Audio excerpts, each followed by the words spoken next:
I find it a little difficult to say what the subject matter of this seminar is going to be, because it's too fundamental to give it a title. I'm going to talk about what there is. Now, the first thing, though, that we have to do is to get our perspectives with some background about the basic ideas which, as Westerners living today in the United States, influence our everyday common sense, our fundamental notions about what life is about. And there are historical origins for this which influence us more strongly than most people realize. Ideas of the world which are built into the very nature of the language we use and of our ideas of logic and of what makes sense altogether. And these basic ideas I call myth, not using the word myth to mean simply something untrue, but to use the word myth in a more powerful sense. A myth is an image in terms of which we try to make sense of the world. Now, for example, a myth in a way is a metaphor. If you want to explain electricity to someone who doesn't know anything about electricity, you say, well, you talk about an electric current. Now, the word current is borrowed from rivers. It's borrowed from hydraulics. And so you explain electricity in terms of water. Now, electricity is not water. It behaves actually in a different way, but there are some ways in which the behavior of water is like the behavior of electricity, and so you explain it in terms of water. Or if you're an astronomer and you want to explain to people what you mean by an expanding universe and curved space, you say, well, it's as if you had a black balloon, and there are white dots on the black balloon, and those dots represent galaxies. And as you blow the balloon up, uniformly, all of them grow and grow farther apart. But you're using an analogy. The actual universe is not a balloon with white dots on it. So in the same way, we use these sort of images to try and make sense of the world, and we at present are living under the influence of two very powerful images, which are, in the present state of scientific knowledge, inadequate. And one of our major problems today is to find an adequate, satisfying image of the world. Well, that's what I'm going to talk about.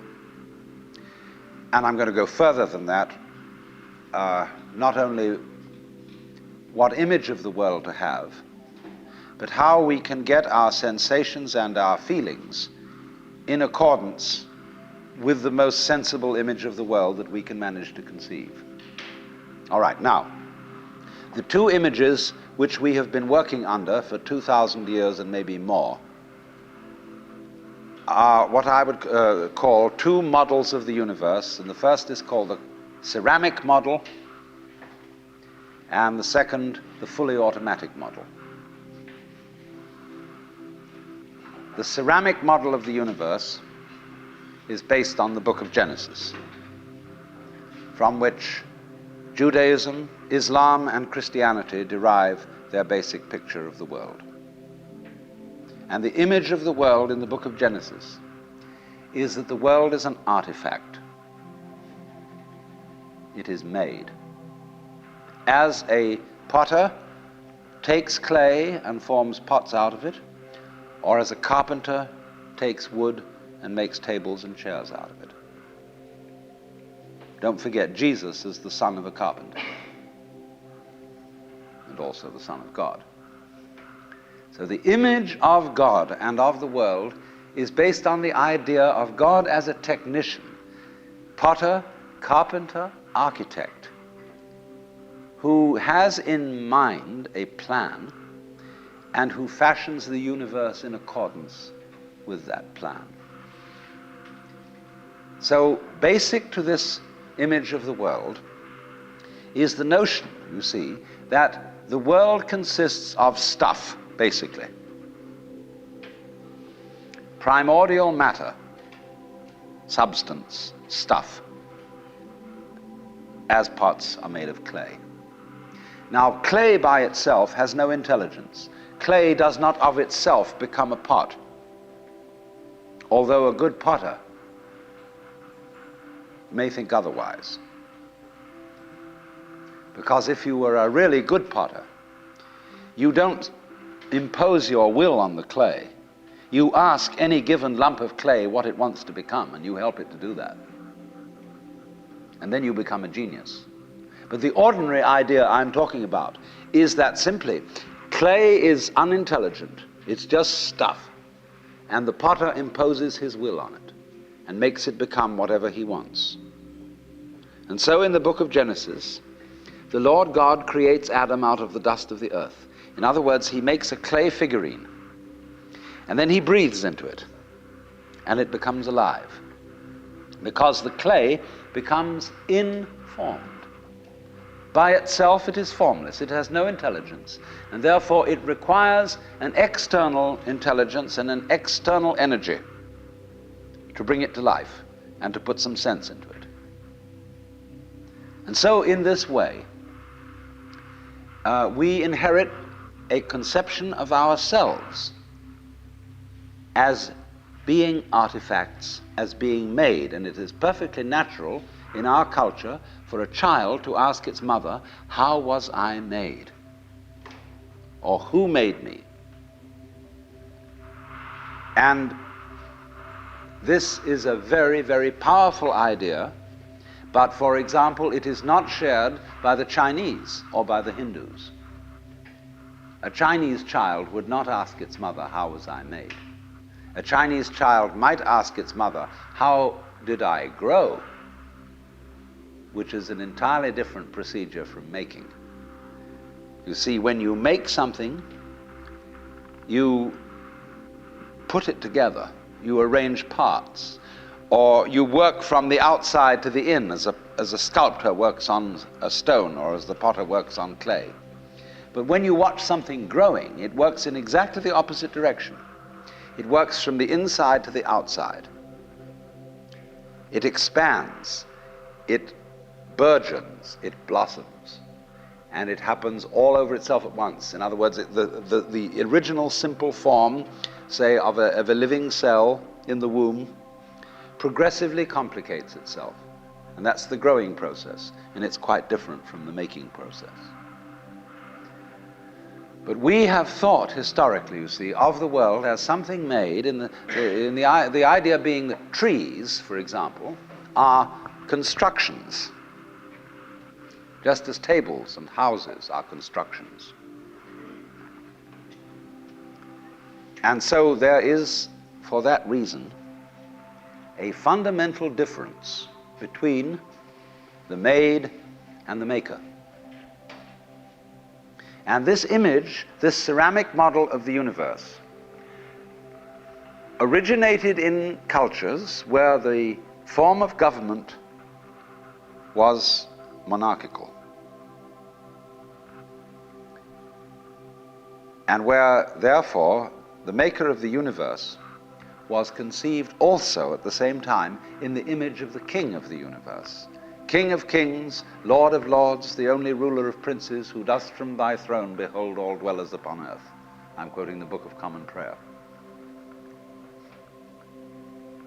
And so all those people who are oriented to the universe in that way feel related to basic reality as a subject to a king. And so they are on very, very humble terms in relation to whatever it is that works all this thing. I find it odd in the United States that people who are citizens of a republic have a monarchical theory of the universe, because we are carrying over from very ancient Near Eastern cultures the notion that the Lord of the universe must be respected in a certain way. People kneel, people bow, people prostrate themselves. Because and you know what the reason for all that is, that nobody is more frightened of everybody else than a tyrant.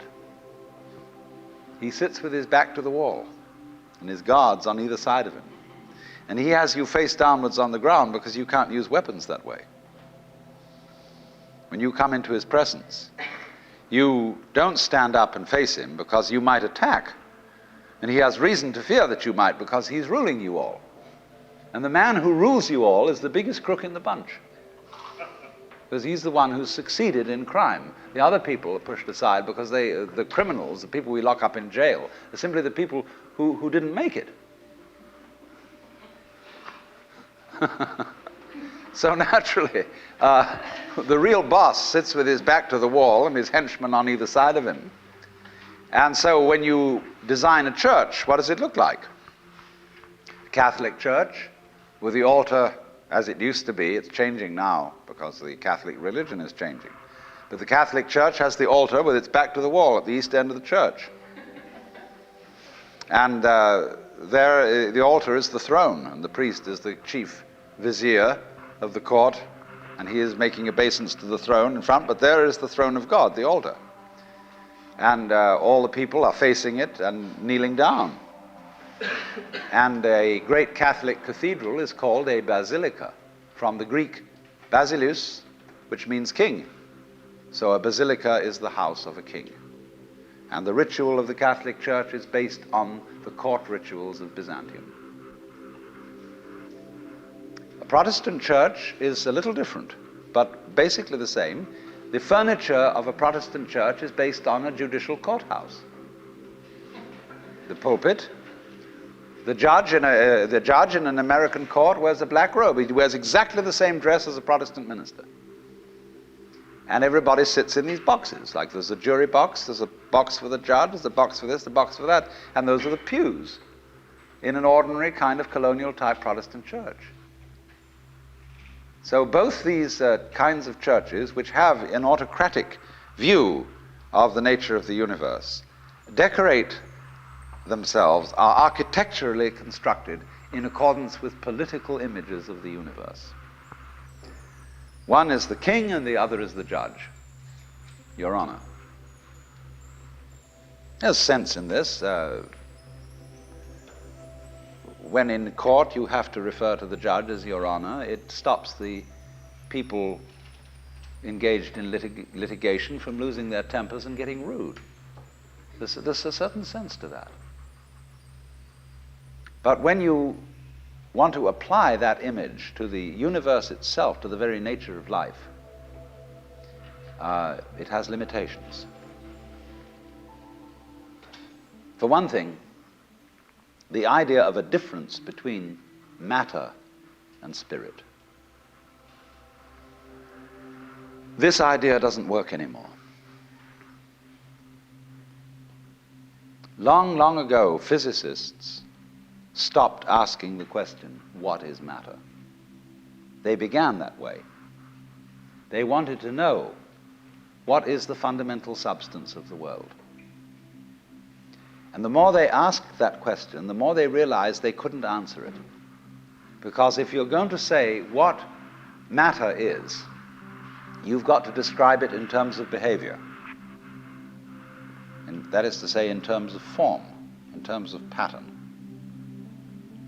You tell what it does. You describe the smallest shapes of it that you can see. Do you see what happens? You look, say, at a piece of stone, and you want to say, well, what is this piece of stone made of? Well, you take your microscope, and you look at it, and instead of just this block of stuff, you see ever so many tinier shapes, little crystals. So you say, fine, so far so good. Now, what are these crystals made of? And you take a more powerful instrument, and you find that they are made of molecules. And then you take still more powerful instruments to find out what the molecules are made of, and you begin to describe atoms, electrons, protons, mesons, all sorts of subnuclear particles. But you never arrive at the basic stuff. because there isn't any. What happens is this: stuff is a word for the world as it looks when our eyes are out of focus, fuzzy. Stuff, the idea of stuff is that it's undifferentiated, it's some kind of a goo. And when your eyes are not in sharp focus, everything looks fuzzy. When you get your eyes into focus, you see a form, you see a pattern. But when you want to change the level of magnification and go in closer and closer and closer, you get fuzzy again before you get clear. So every time you get fuzzy, you go through thinking there's some kind of stuff there. But when you get clear, you see a shape. And so all that we can talk about is patterns. We never can talk about the stuff of which these patterns is supposed to be made, because you don't really have to suppose that there is any. It's enough to talk about the world in terms of pattern. It describes anything that can be described. And you don't really then have to suppose that there is some stuff which constitutes the essence of the pattern in the same way that clay constitutes the essence of pots. Clay, and so for this reason, you don't really have to suppose that the world is some kind of helpless, passive, unintelligent junk which an outside agency has to inform and make it into intelligent shapes. So the picture of the world in the most sophisticated physics of today is not formed stuff, potted clay, but pattern. A self-moving, self-designing pattern, a dance. And we haven't yet, our common sense as individuals hasn't yet caught up with this. Well, now, in the course of time, in the evolution of Western thought, the ceramic image of the world ran into trouble and changed into what I call the fully automatic model or image of the world. In other words, Western science was based on the idea that there are laws of nature. And it got that idea from Judaism and Christianity and Islam. That, in other words, the potter, the maker of the world, in the beginning of things, laid down the laws. And the law of God, which is also the law of nature, is called the Logos. And in Christianity, the Logos is the second person of the Trinity, incarnate as Jesus Christ, who thereby is the perfect exemplar of the divine law.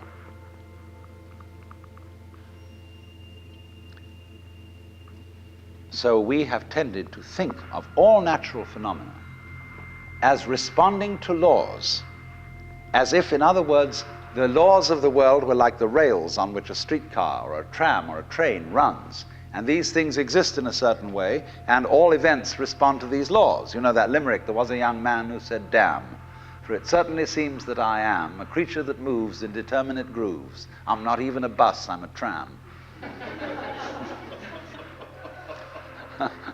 So, here's this idea that there's a kind of a plan, and everything responds and obeys that plan.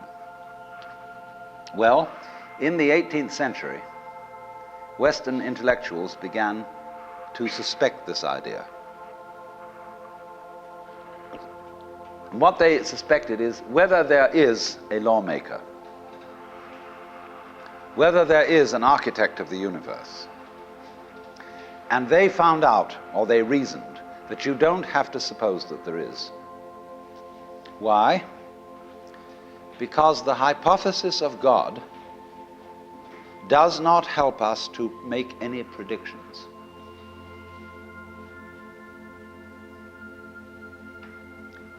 nor does it, in other words, let's put it this way. If the business of science is to make predictions about what's going to happen, science is essentially prophecy. What's going to happen? By studying the behavior of the past and describing it carefully, we can make predictions about what's going to happen in the future. That's really the whole of science. And to do this, and to make successful predictions, you do not need God as a hypothesis, because it makes no difference to anything. If you say everything is controlled by God, everything is governed by God, that doesn't make any difference to your prediction of what's going to happen. And so what they did was simply drop that hypothesis. But they kept the hypothesis of law. Because if you can predict, if you can study the past and describe how things have behaved, and you've got some regularities in the behavior of the universe, you call that law. Although it may not be law in the ordinary sense of the word, it's simply regularity. And so what they did was they got rid of the lawmaker and kept the law. And so they conceived the universe in terms of a mechanism. Something, in other words, that is functioning according to regular, clock-like mechanical principles. Newton's whole image of the world is based on billiards. The atoms are billiard balls, and they bang each other around. And so your behavior, every individual therefore is defined as a very, very complex arrangement of billiard balls, being banged around by everything else. And so behind the fully automatic model of the universe is the notion that reality itself is, to use the favorite term of 19th century scientists, blind energy. In, say, the metaphysics of Ernst Haeckel and T.H. Huxley, the world is basically nothing but energy. Blind, unintelligent force. And likewise, in parallel to this, in the philosophy of Freud, the basic psychological energy is libido, which is blind lust. And it is only a fluke. It is only as a result of pure chances that, resulting from the exuberance of this energy, there are people with values, with reason, with languages, with cultures, and with love. Just a fluke. Like, 1,000 monkeys typing 1,000 typewriters for 1,000,000 years will eventually type the Encyclopedia Britannica. And of course, the moment they stop typing the Encyclopedia Britannica, they will relapse into nonsense. And so in order that that shall not happen, because you and I are flukes in this cosmos, and we like our way of life, we like being human, if we want to keep it, say these people, we've got to fight nature, because it'll turn us back into nonsense the moment we let it. And so we've got to impose our will upon this world as if we were something completely alien to it from outside. And so we get a culture based on the idea of the war between man and nature. And we talk about the conquest of space, the conquest of Everest. And the great symbols of our culture are the rocket and the bulldozer. The rocket.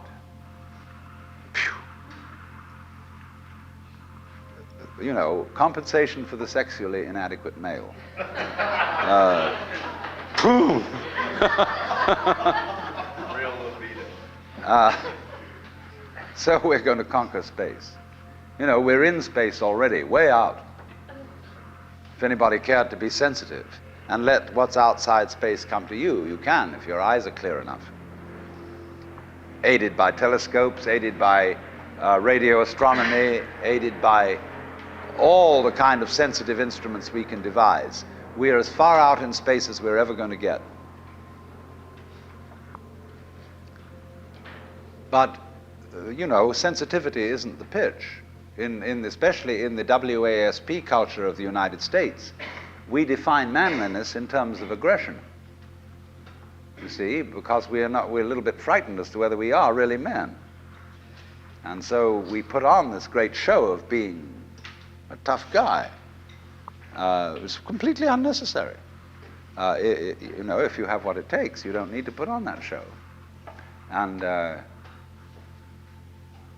you don't need to beat nature into submission. Why be hostile to nature? Because after all, you are a symptom of nature. You, as a human being, you grow out of this physical universe in just exactly the same way that an apple grows off an apple tree.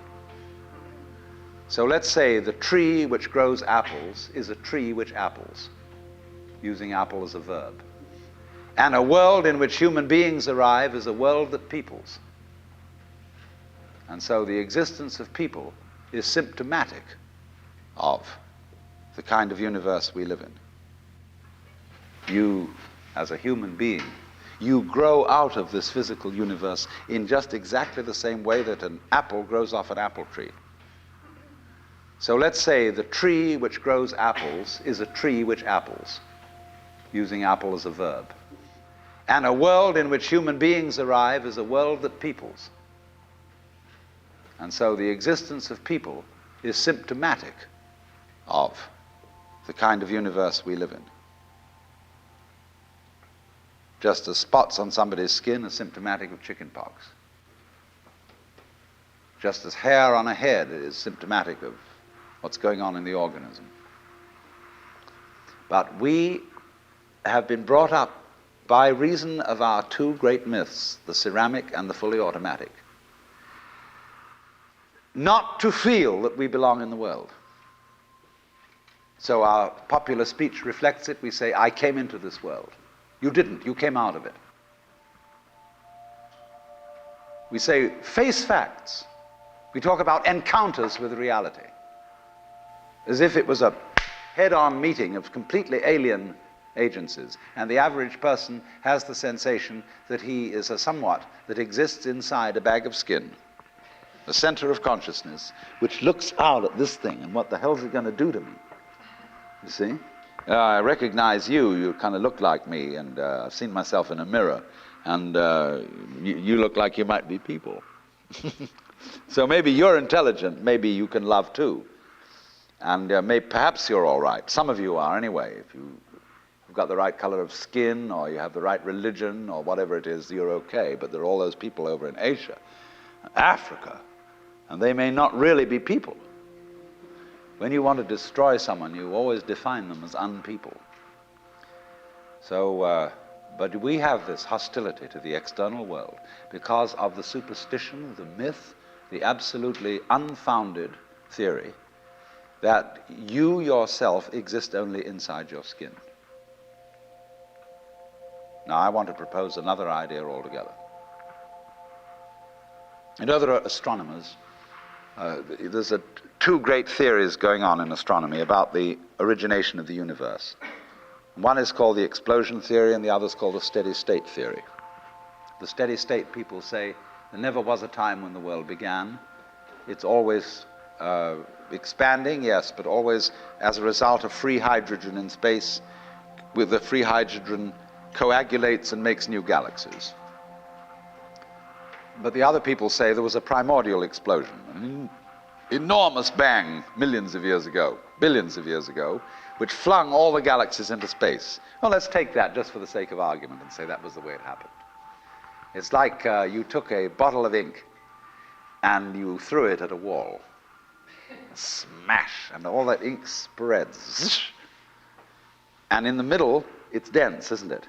And as it gets out on the edge, the little droplets are finer and finer and make more complicated patterns. See? So in the same way, there was a big bang in the beginning of things, and it spread. And you and I, sitting here in this room, as complicated human beings, are way, way out on the fringe of that bang. We're the complicated little patterns on the end of it. Very interesting. But so we define ourselves as being only that. If you think that you are only inside your skin, you define yourself as one very complicated little curlicue, way out on the edge of that explosion, way out in space and way out in time. Billions of years ago, you were a big bang. But now you're a complicated human being. And then we cut ourselves off like this and don't feel that we're still the Big Bang. But you are. Depends how you define yourself. You are actually, if this is the way things started, if there was a Big Bang in the beginning, you're not something that is a result of the Big Bang. You're not something that is a sort of puppet on the end of the process. You are still the process. You are the Big Bang, the original force of the universe, coming on as whoever you are. See, when I meet you, I see not just what you define yourself as, Mr. So-and-so, Miss So-and-so, Mrs. So-and-so. I see every one of you as the primordial energy of the universe coming on at me in this particular way. I know I'm that too.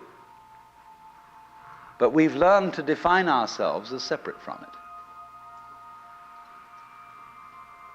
And so what I would call a kind of a basic problem we've got to go through first is to understand that there are no such things as things. That is to say, separate things or separate events. That is only a way of talking. And if you can understand this, you're going to have no further problems. I once asked a group of high school children, what do you mean by a thing? And first of all, they gave me all sorts of synonyms. They said it's an object, which is simply another word for a thing. It doesn't tell you anything about what you mean by a thing. And finally, a very smart girl from Italy who was in the group said a thing is a noun. And she was quite right. A noun isn't a part of nature, it's a part of speech. There are no nouns in the physical world. There are no separate things in the physical world either. See, the physical world is wiggly. It's something like this.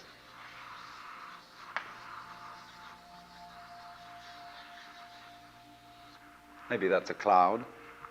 But clouds, mountains, trees, people are all wiggly. And only when human beings get working at things, they build buildings in straight lines and try and make out that the world isn't really wiggly. But here are we sitting in this room all built on straight lines, but each one of us is as wiggly as all get out. Now then, when you want to get control of something that wiggles, it's pretty difficult, isn't it? You try and pick up a fish in your hands, and the fish is wiggly and it slips out. What do you do to get hold of a fish? You use a net.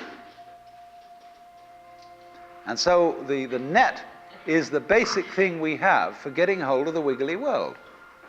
And so if you want to get hold of this wiggle, you've got to put a net over it. You see? Now what's going to happen? A net is something regular. And I can number the holes in a net. So many holes up, so many holes across. And if I can number these holes, I can count exactly where each wiggle is in terms of a hole in that net. And that's the beginning of calculus, the art of measuring the world. But in order to do that, I've got to break up the wiggle into bits. And I've got to call this a specific bit, and this the next bit of the wiggle, and this the next bit, and this the next bit of the wiggle. And so these bits are things or events.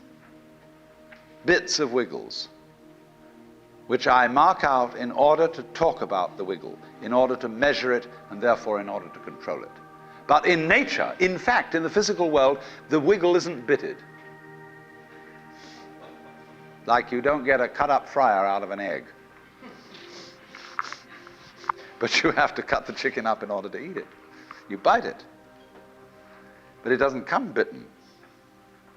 So the world doesn't come thinged. It doesn't come evented.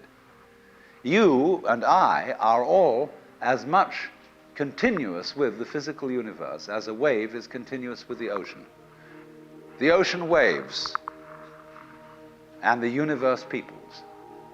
And as the wave, I wave at you and say, you! The world is waving at you, at me with you, and saying, hi, I'm here. But our consciousness, the way we feel and sense our existence, being based on a myth that we are made, that we are parts, that we are things, our consciousness has been influenced so that each one of us does not feel that.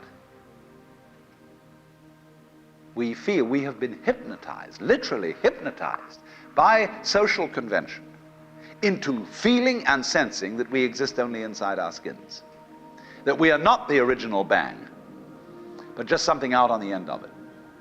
And therefore we are scared stiff. Because my wave is going to disappear, and I'm going to die, and that would be awful. We've got a mythology going now, which, as Father Maskell put it, we are nothing but something that happens between the maternity ward and the crematorium. And that's it.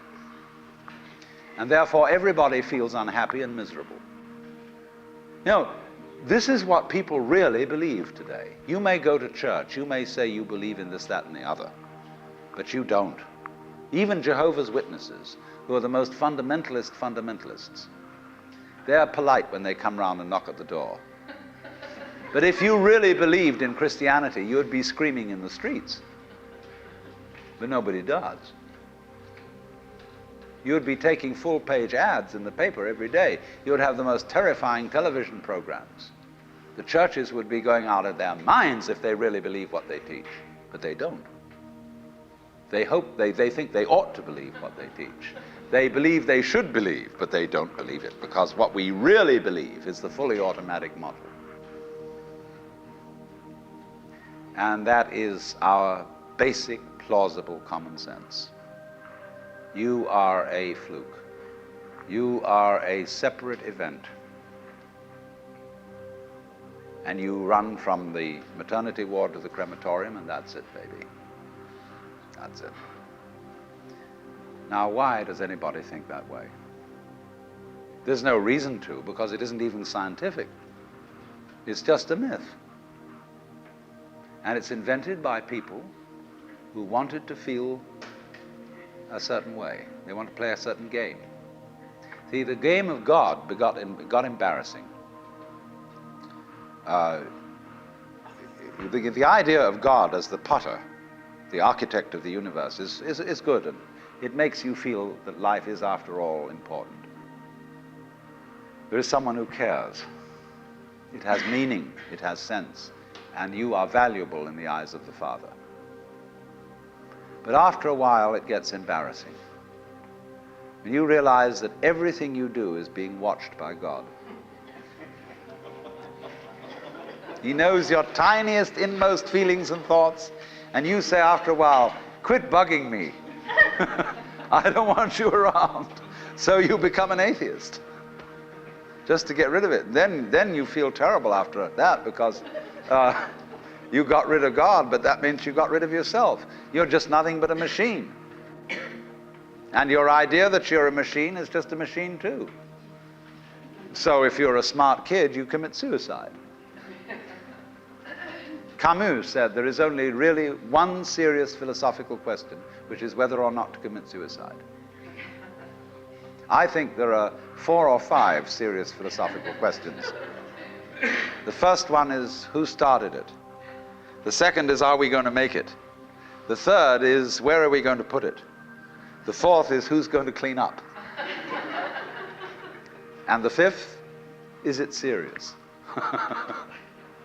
But still, should you or not commit suicide? This is a good question. Why go on? And you only go on if the game is worth the candle. Now, the universe has been going on for an incredible long time. And so really, a satisfactory theory of the universe has to be one that's worth betting on.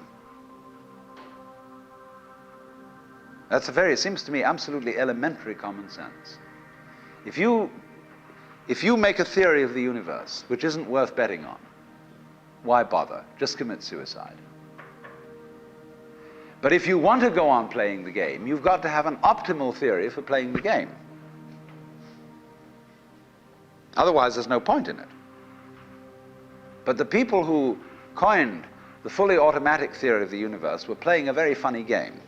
What they wanted to say was this: all you people who believe in religion are old ladies and wishful thinkers. You've got a big daddy up there and you want a comfort and thing, but life is rough. Life is tough. And success goes to the most hard-headed people. That was a very convenient theory when the European American world was colonizing the natives everywhere else.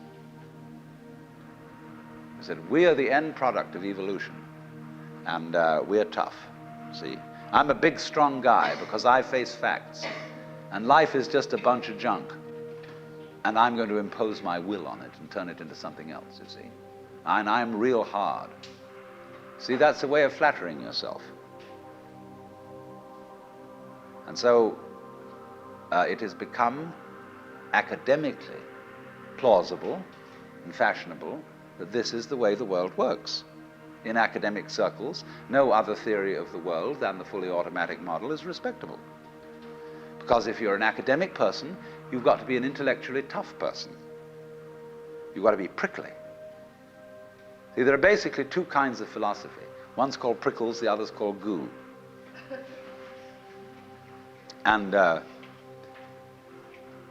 prickly people are precise, rigorous, logical.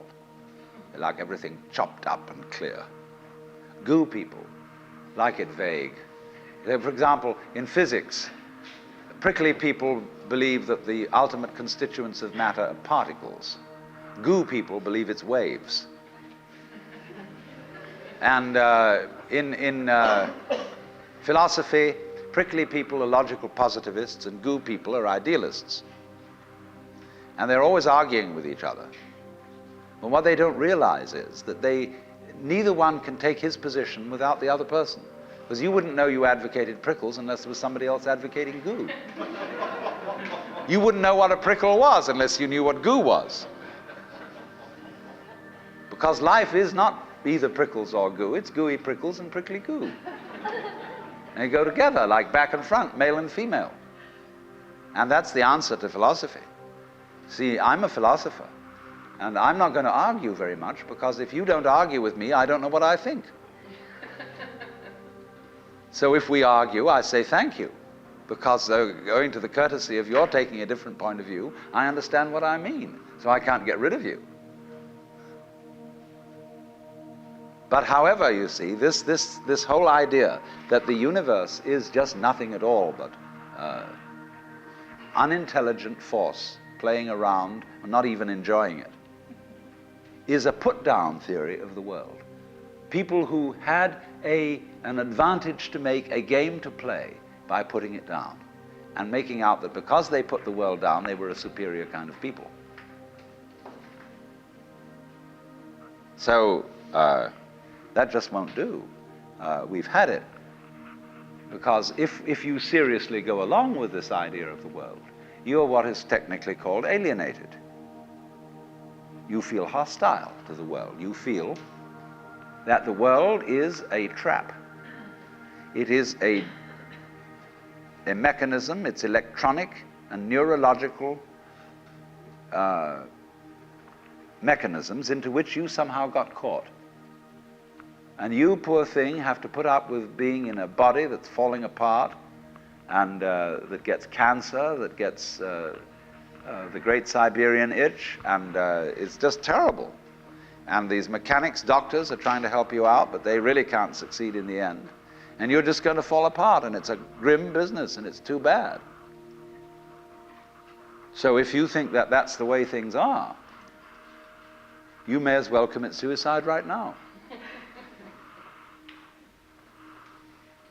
Unless you say, well, I daren't, because there really, after all, there might be eternal damnation in the back of the thing if I did that. Or then I identify with my children or something, and I think of them going on and without me and nobody to support them. But of course, if I do go on in this frame of mind and continue to support them, I shall merely teach them to be like I am. And they'll go on dragging it out to support their children, and they won't enjoy it, and they'll be afraid to commit suicide, and so will their children. They all learn the same lesson. So you see, all I'm trying to say is that the basic common sense about the nature of the world that is influencing most people in the United States today, the fully automatic model, is simply a myth. If you want to say that the idea of God the Father with his white beard on the golden throne is a myth, in the bad sense of the word myth, so is this other one. It's just as phony and has just as little to support it as being the true state of affairs. Why? And let's get this clear. If there is any such thing at all as intelligence and love and beauty, well, you found it in other people. In other words, it exists in us as human beings. And as I said, if it is there in us, it is symptomatic of the scheme of things. We are as symptomatic of the scheme of things as the apples are symptomatic of the apple tree or the rose of the rose bush.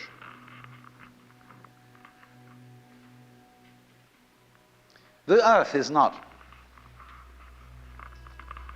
a big rock infested with living organisms, any more than your skeleton is bones infested with cells. The earth is geological, yes, but this geological entity grows people. And our existence on the earth is a symptom of the solar system and its balances, as much as the solar system in turn is a symptom of our galaxy. And our galaxy in its turn is a symptom of the whole company of galaxies.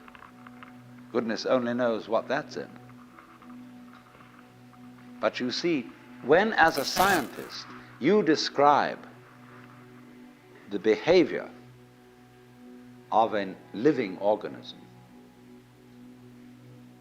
you try to say what a person does. It's the only way in which you can describe what a person is. Describe what they do. Then you find out that in making this description, you cannot confine yourself to what happens inside the skin.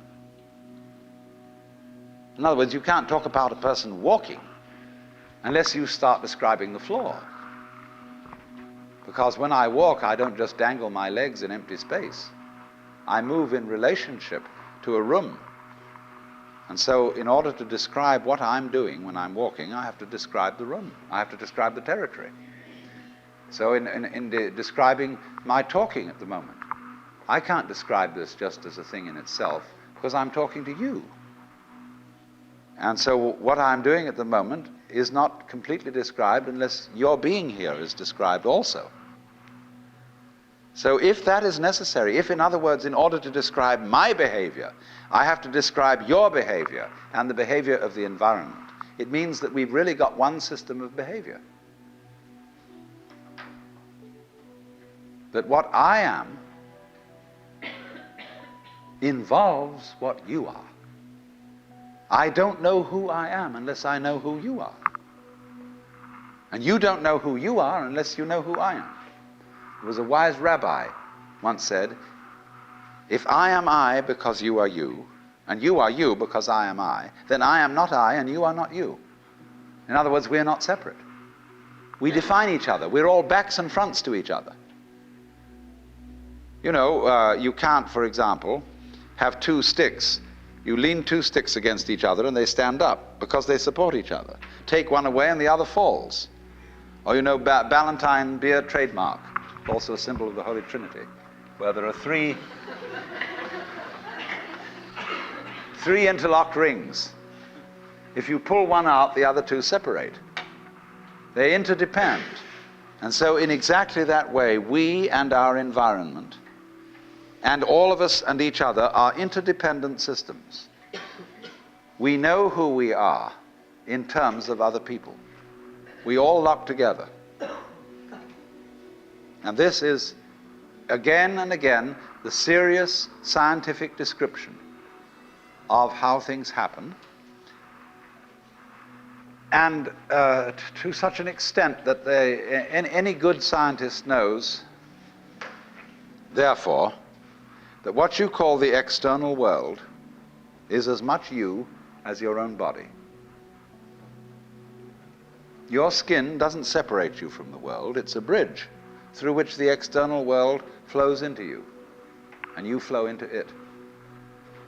Just, for example, as a whirlpool in water, you could say, because you have a skin, you have a definite shape, you have a definite form. All right? Here is a flow of water, and suddenly it does a whirlpool. And then it goes on.